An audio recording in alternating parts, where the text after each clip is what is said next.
bawah nih. Ini kanan kiri ini periosteum. Yang gepeng sebelahnya nih, yang bagian sini namanya adalah chondroblast. Yang di sebelah sini chondroblast.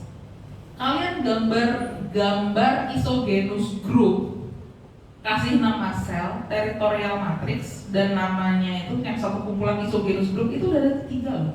3 keterangan itu.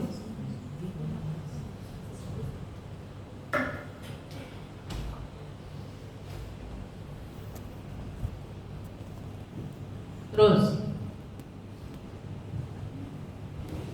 ini fibroblast, yang ini bawahnya ini chondrosit atau chondroblast. Chondroblast. Kalau yang di tengah sini yang terjebak matriks chondrosit.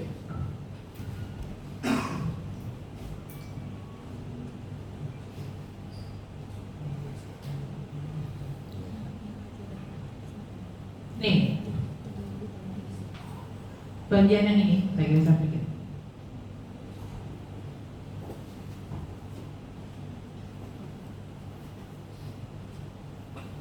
Bagian yang ini 1, 2, 3. Satu kelompok ini namanya isogenous group atau sel.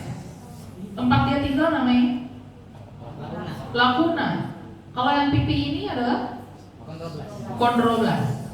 Di dalamnya ini namanya chondrosit. Kalian lihat ada ini nggak? Oh ini.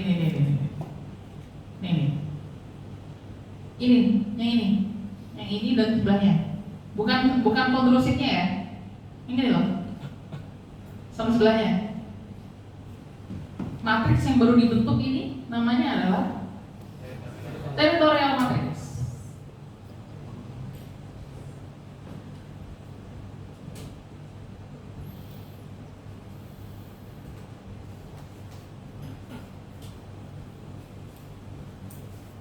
Lihat ini nggak? Kayak ada garis samar yang bagian luar ini sama yang pinggirnya ini nih. Ini kan kayak ada warnanya lebih gelap, backgroundnya ini lebih gelap. Ini matriks yang baru dibentuk, namanya adalah territorial matrix. Kalau yang berkelompok 2 ini namanya isogenous group. Tempat dia tinggal namanya lacuna. Isinya adalah chondrosit.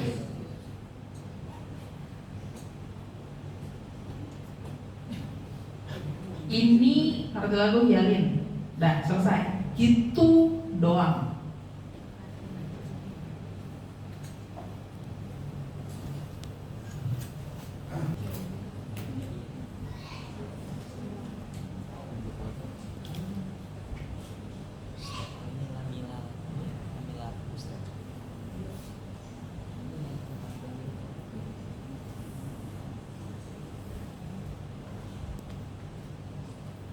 Oke, kita ke sini. Satu bulatan ini namanya adalah osteom atau sistem aversi. Tengahnya ini adalah kanal aversi, saluran aversi, kanal sentral boleh. Osteon A, osteon B, osteon C, osteon D. Lihat tengah-tengahnya ini. Sela-sela di antara osteon A, B, C, D, ini kan ada lamela lagi. Osteon X, Y, ini ada lamela lagi. Itu namanya lamela interstisial. Yang di bawah generasi lama atau baru? Lama. Yang atas ini yang kelihatan generasi lama atau baru? Baru. Osteon A, osteon B. Yang hitam ini adalah kanal Volkmann, kanalis perforalis transversal. Kanal Volkmann, dia menghubungkan 2 osteon. Satu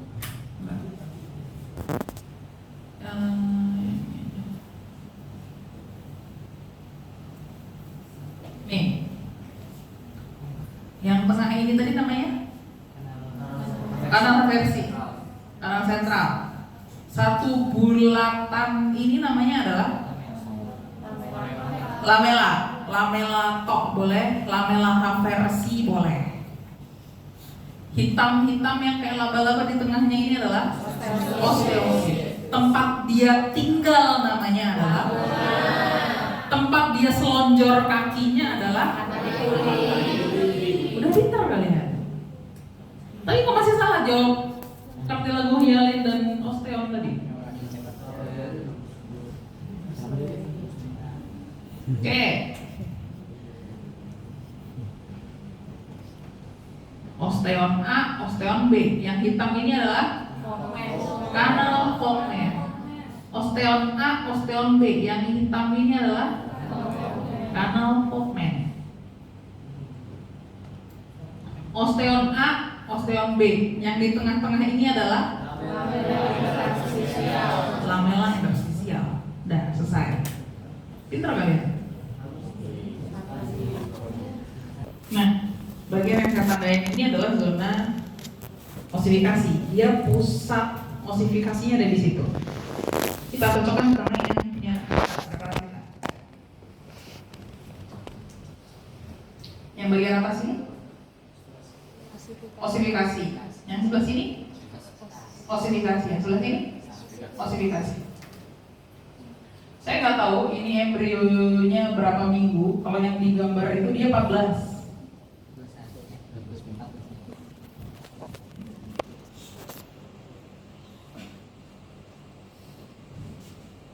Tadi saya nemu osteopas dan osteoblas di sini.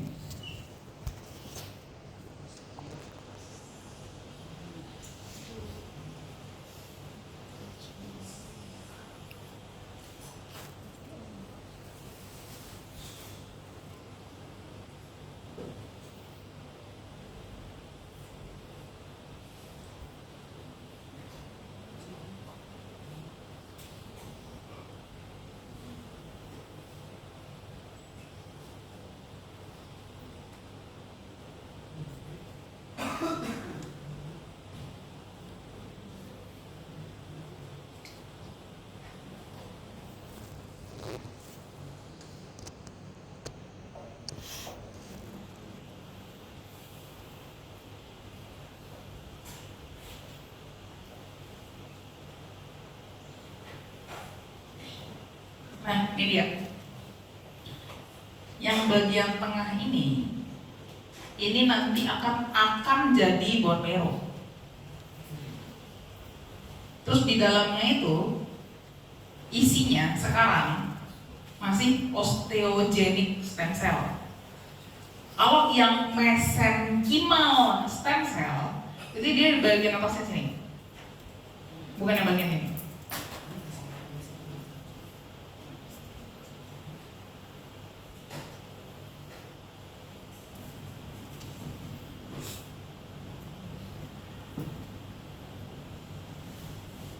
Kelihatan ini nggak? Kayak bendol di sini.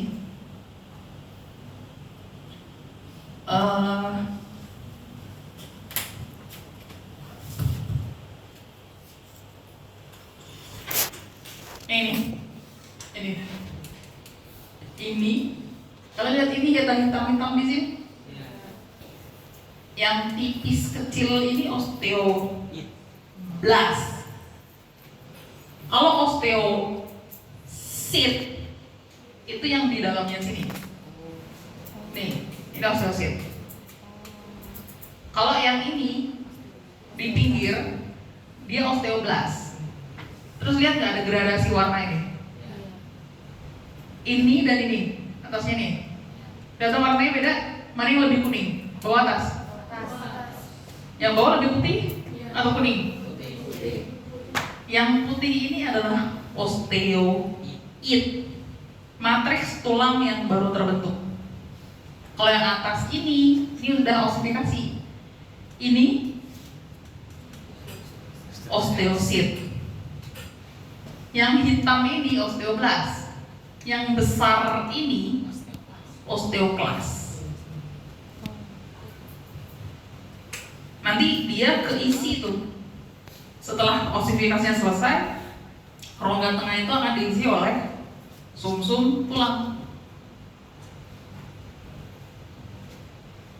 Oke, saatnya kuis.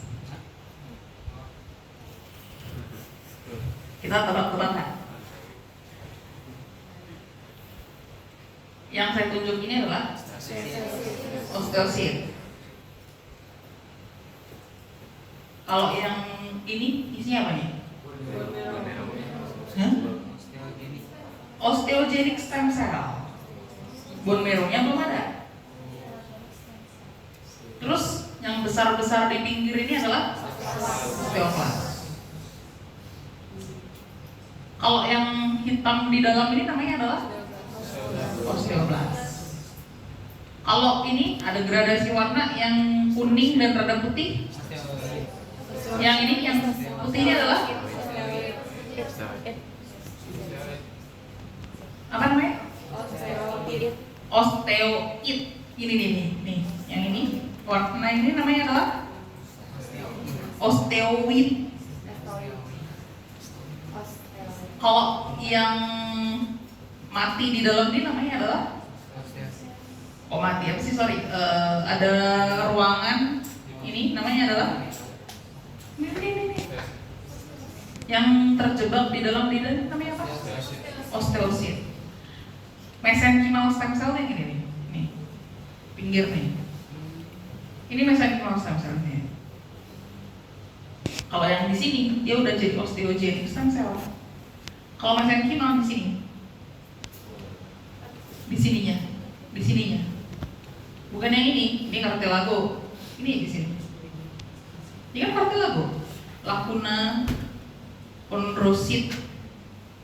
Di sini di cartilago ini di pinggir sini. Mesenchymal stem cell. Oke, ada pertanyaan? Ada. Nah, yang saya tunjuk adalah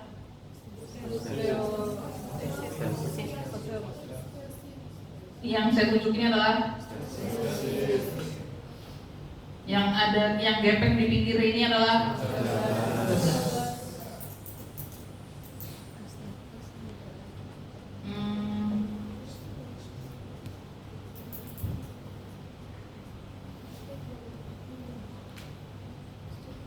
yang saya tunjuk ini adalah yang ini nih, bukan yang ini, yang atas saya. Osteo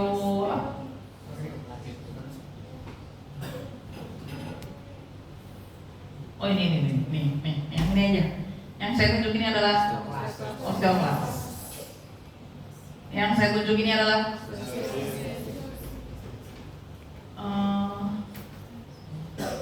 yang warna pudar ini adalah osteoid.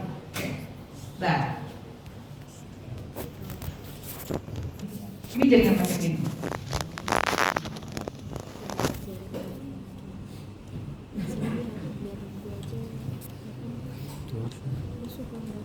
Yang ini.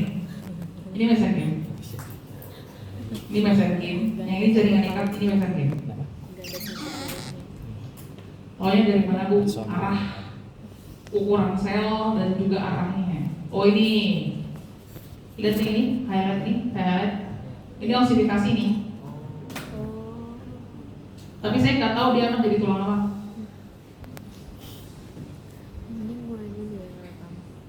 Nih, ini tulang.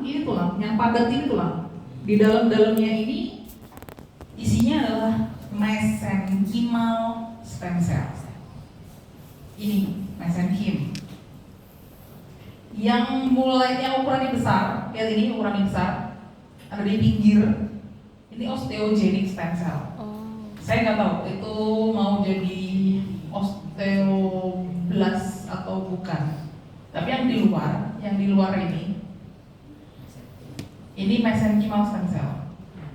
Jadi dia itu ciri-cirinya sitoplasmanya ukuran selnya besar. Kemudian sitoplasmanya itu dia banyak mitokondria. Nah, ini mesenchymal stem cell ini. Lihat, ini intinya sitoplasma keruh kan? Nah, dia mitokondrianya banyak karena untuk membelah dia butuh banyak energi.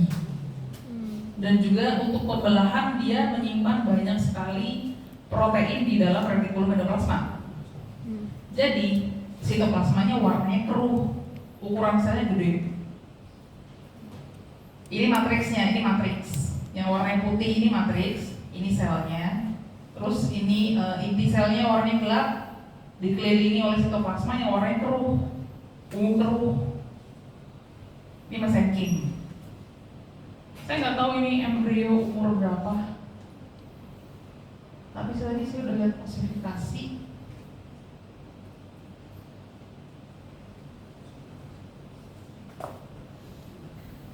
Kemungkinan ini jadi otot ya, mungkin ya.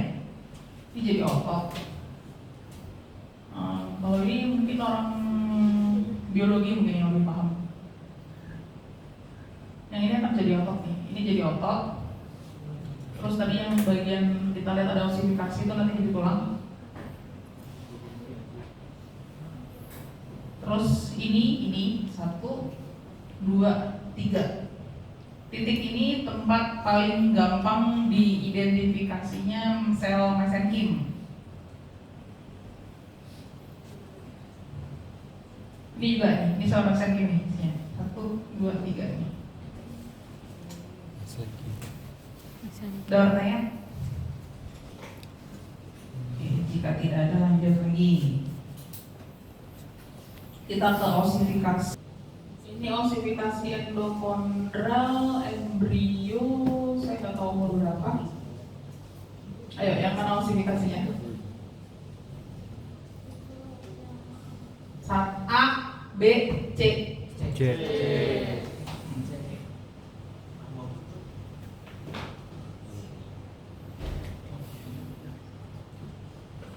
Ini masih di tahap embrio ya. Jadi dia lagi proses memanjang nih ceritanya nih. Perikondriumnya yang mana? Ini pusat osifikasi sekunder. Primernya tidak ada di sini. Primernya ada di preparat satunya lagi.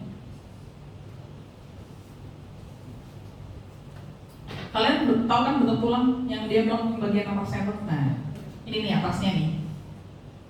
Ini nanti jadi atasnya. Ini kan sendi nih. Ini tulang A, ini tulang B. Nah, ini sendinya di sini. Nah, kalau dilihat dari bentuknya sih, kayak ini lengan atas deh. Lengan atas nih kayaknya nih. Nah, pusat osifikasi primernya tuh ada dari sini sana. Potong di sini. Ini sekundernya nih. Nah ini kan epifisis. Nah, pengen epifisis. Sekundernya ini ada di atasnya sini. Ini ke sana. Ini kan tulang lengan dan tangan kayaknya ya. Nah, jadi perikondrium pinggirannya nggak kelihatan ya. Yang kelihatan cuman bagian zona resting dan proliferasi. Perikondriumnya sebelah mana nggak kelihatan. Jadi mulai dari sini. Tumbuhnya dua arah ya dia, bukan satu arah. Ini dari sini saya potong di sini. Ini tumbuhnya ke kiri, yang satu lagi ke kanan. Tumbuhnya dua arah, bukan satu arah. Terus kita lihat ini ada area yang 1, 2, 3. Kita identifikasi 3 area.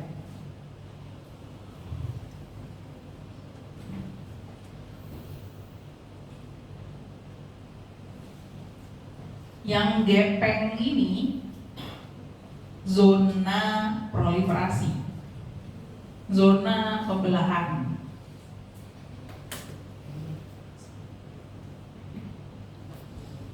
Lihat yang ini ukurannya antara yang ini dan A dan B lebih besar mana?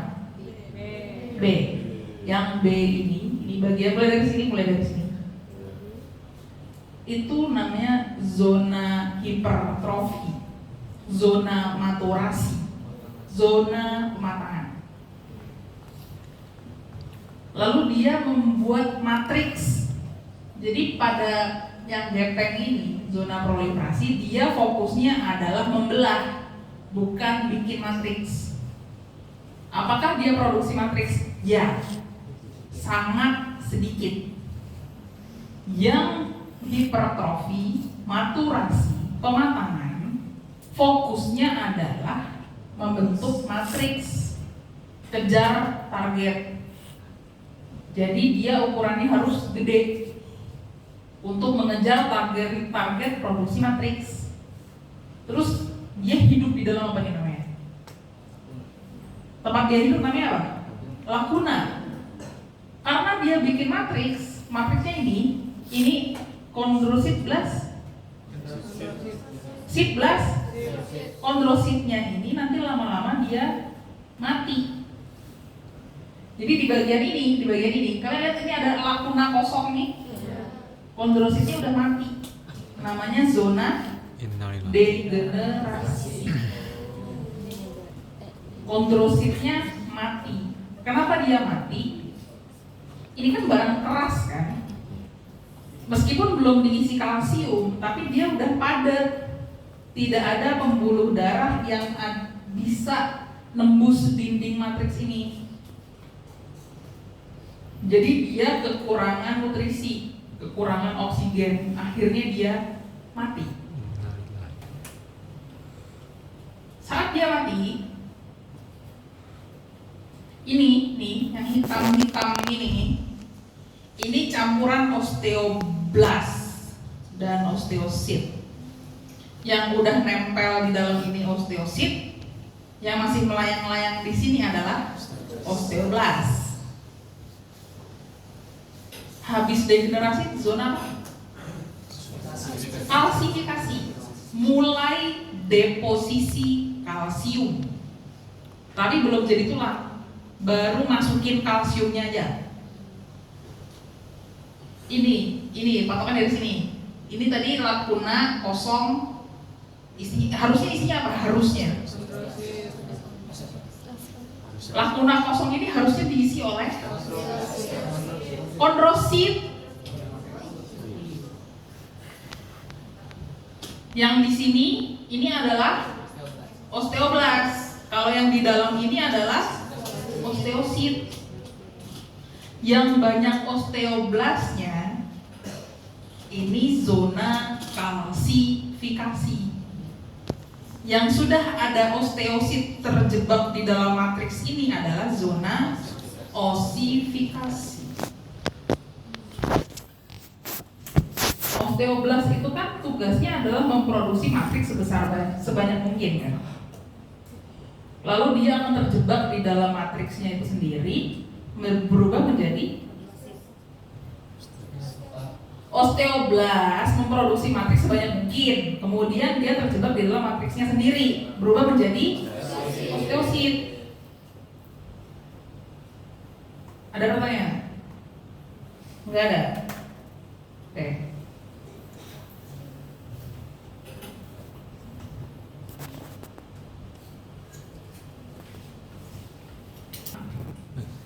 Anak-anak tambah tinggi adanya di lempeng epifisiis. Yang tadi di bagian panjangnya, sekarang kita ke epifisisnya.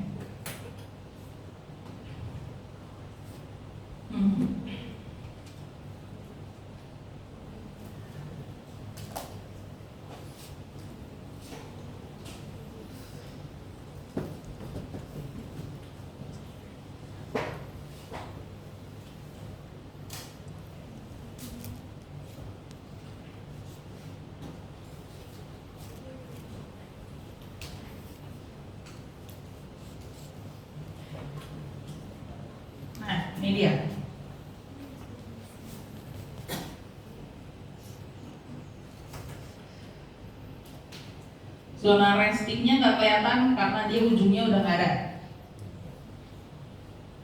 Yang gepeng-gepeng ini adalah zona apa?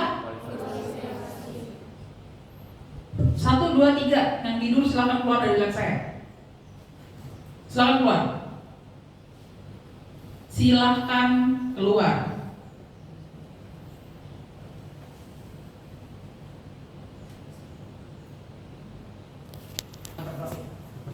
Yang gede ini adalah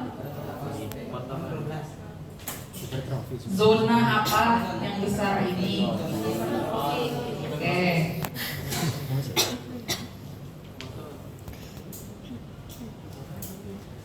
Ini hipertrofi. Yang gepeng ini adalah proliferasi. Gak kelihatan.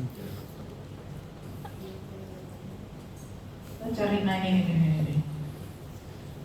Ini yang kosong ini. Yang kosong ini namanya zona apa? Degenerasi. Kalau yang ini kalsifikasi. Ini degenerasi. Ini kalsifikasi. Jadi dia transisinya tuh enggak yang terpisah, sangat-sangat terpisah gitu enggak. Jadi ada yang di atasnya tuh dia ini nih kayak ini. Ini dia masih hipertrofi, belum ada yang mati. Sedangkan sebelahnya ini, atasnya ini, dia udah ada yang mati. Jadi dia tidak ada transisi yang benar-benar smooth, ada garis jelasnya gitu nggak ada. Jadi dalam satu baris ini, jadi baris A, B, C itu dia kayak laju pertumbuhannya tuh nggak bareng. Jadi ya dia cuman kayak ini nih. Ini kan panjangnya juga beda-beda kan? Yang ini proliferasinya sampai sini, sedangkan yang ini cuma sampai sini dong. Jadi kayak lajunya tuh nggak bareng gitu. Makanya di sebelahnya ini kayak ini, 1, 2, yang ini 3, yang ini dia hipertrofinya masih lanjut, sedangkan atasnya ini dia udah banyak yang mati. Jadi disebut zona degenerasi itu kayak ya dia ada yang mati, tapi ada yang sebagian besar udah mati, tapi masih ada beberapa yang hidup. Ini zona degenerasi. Lalu lihat yang ini, yang bagian ini. Ini kan lakunanya udah kayak mulai agak kotaknya masih ada, cuman kayak udah mulai keisi dengan sesuatu kan, kayak mulai pudar gitu kan garisnya. Tidak sejelas yang di sini. Nah, ini berarti masuk zona kalsifikasi. Berarti yang ini adalah osteoblast. Terus nih, ini masih transisi osifikasi dan kalsifikasi. Yang putih ini dia masih kalsifikasi. Yang warnanya coklat ini adalah osifikasi. Gitu. Jadi transisinya tuh nggak yang smooth, bener-bener ada garisnya gitu nggak.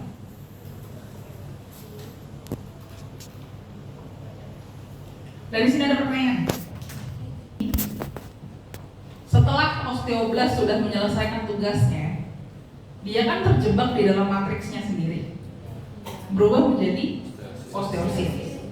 Lalu saat matriksnya itu udah mulai agak kosong, agak lowong gitu tempatnya, diisi sama darah nih. Bukan darah, nenek moyangnya darah. Myeloid stem cell. Myeloid stem cell itu nanti menjadi darah. Jadi yang ada di sini adalah nenek moyangnya darah. Ini belum jadi darah, tapi masih nenek moyang. Ini nih kosong nih yang warna hitam ya. Kalau yang coklat ini adalah tulang spongiosa. Karena dia berongga, spongiosa.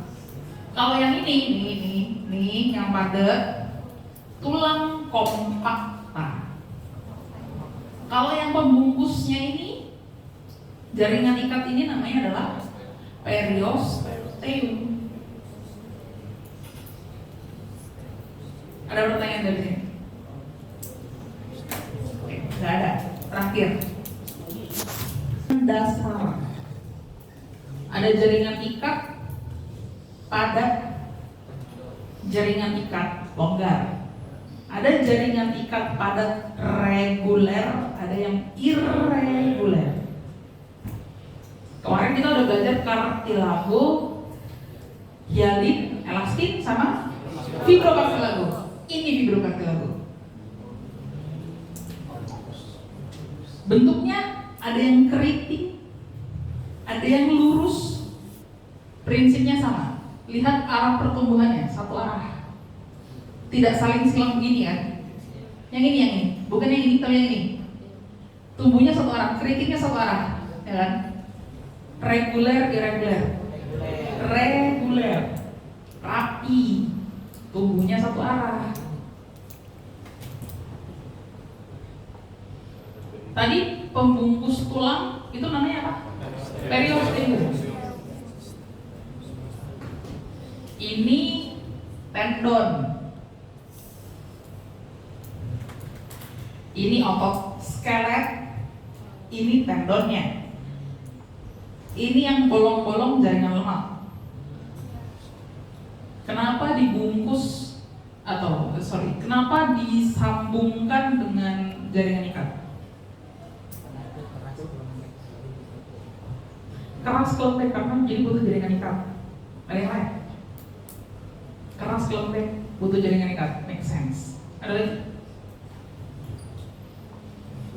Untuk bisa nempel ke tulang, si otot skelet itu harus dibungkus dan ditempelin sama jaringan ikat. Jadi nanti waktu nempel di tulang, periosteum, jaringan ikat, ketemu sama jaringan ikat. Jadi tendon itu kan menempelkan otot skelet ke tulang. Tapi sambungannya itu realnya adalah otot, jaringan ikat, tulang. Dia butuh sesuatu yang kuat tapi fleksibel. Sedangkan tulang itu barang yang tidak fleksibel dan dia keras. Kalau tidak dikasih jaringan ikat, licin. Kayak kalian nempelin sesuatu langsung ke plastik, dia akan kerusuk tuh, lepas. Jadi butuh pengikat, jaringan ikat, baru otot. Sambungannya ini insersianya ya. Jadi kayak junction antara si tendon dan muskulus. Udah, gitu doang. Tidak ada yang lain.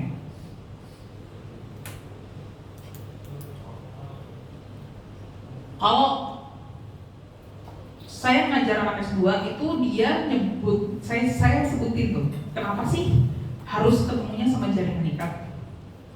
Otot ke jaringan ikat itu ikatannya apa sih? Kalian pernah dengar kata tight junction, gap junction, desmosome, heavy desmosome? Ini pakai tight junction.